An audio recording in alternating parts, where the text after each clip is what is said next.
ఈ వరలక్ష్మి వ్రతం పూజ ఎందుకు వచ్చిందంటే శివుడు ఒకసారి పార్వతితో చెప్పాడంట, మరి చారుమతి అని భూలోకంలో ఒక సద్భావన, సద్భక్తి, పెద్దలంద గౌరవం అన్నీ ఉన్న ఒక స్త్రీతో ఈ వ్రతం చేయించమని కల్లో చెప్పమని చెప్పాడంట శివుడు. అప్పుడు లక్ష్మీదేవి ఆవిడ కల్లో కనపడి నువ్వు ఒక వ్రతం ఆచరించమ్మా అని వ్రతం చేసే విధానం చెప్పిందట. ఆవిడేం చేసింది, అత్తమామలకి చుట్టుపక్కల వాళ్ళందరికీ కూడా చెప్పి ఆ నెక్స్ట్ డే చక్కగా ఇల్లంతా శుభ్రం చేసుకుని పూజలు పెట్టుకుని అమ్మవారి పువ్వులు అన్నీ పెట్టి పూజ పరికరాలన్నీ పెట్టుకుని రెడీ కూర్చుంది. ఆ తర్వాత పూజ చేస్తుంది, అందరితోటి కూడా పూజ చేయించినాక ఒక ప్రదర్శనం చేస్తుందట అందరితో.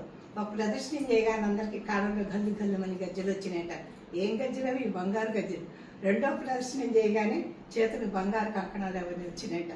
మరి మూడో ప్రదర్శన చేయగానే సర్వాభరణాలు, మరి వాళ్ళ ఇళ్లలో కూడా ఎవరైతే స్త్రీలు వచ్చారో వాళ్ళందరికీ కూడా ఆ సర్వాభరణాలు, తర్వాత వాళ్ళకి ఇంటి దగ్గర నుంచి వాహనాలు కూడా వచ్చినాయంట.